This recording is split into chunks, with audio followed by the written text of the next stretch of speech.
दोस्तों, अपना Instagram account delete करने के लिए चाहते हैं हमारा स्टेप बाय स्टेप फॉलो करो। प्रथम आपण इंस्टाग्राम अकाउंट को ओपन कर देबे। ओपन कर सारा पर आपण तले प्रोफाइल ऊपर आपण क्लिक करेंगे। क्लिक कर सारा पर आपणकर प्रोफाइल ओपन हो। ओपन हो सारा पर ऊपर जो 3 लाइन देखिपे 3 लाइन ऊपर क्लिक करेंगे। क्लिक कर सारा पर तापरे अकाउंट सेंटर ऊपर अच्छी अकाउंट सेंटर ऊपर क्लिक करेंगे।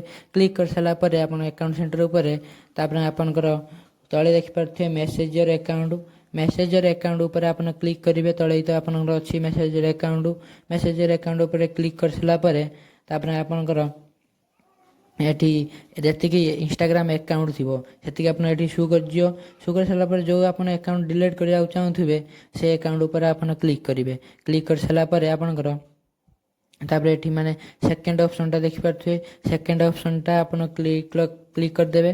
सेकेंड ऑप्शन टा आप क्लिक कर सारा पर तापर आपनकर एठी पळी आसीबो एमिति गुटे पेज।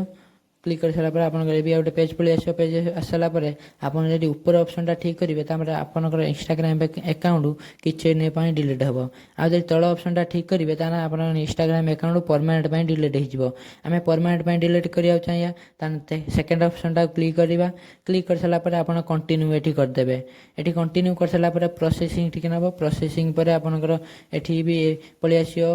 एबिया एठी भी कंटिन्यू कर देबे। एठी भी कंटिन्यू कर सारा पर आपणकर रिजन मागियो कौथि आपण इंस्टाग्राम अकाउंट डिलीट करिया चाहूछंती। आपण जोथि इंस्टाग्राम अकाउंट डिलीट करिया चाहूथबे सेही रिजन आपण दे देबे।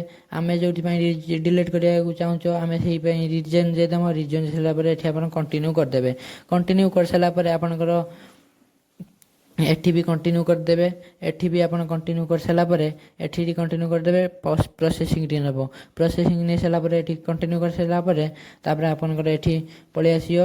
एबिया गोटे पेज मेन पेज एठी आपण इंस्टाग्राम पासवर्ड मागियो। इंस्टाग्राम पासवर्ड दे देबे। इंस्टाग्राम पासवर्ड दे साला पर कंटिन्यू कर देबे। कंटिन्यू कर साला पर आपनकर इंस्टाग्राम अकाउंट परमानेंट पूरा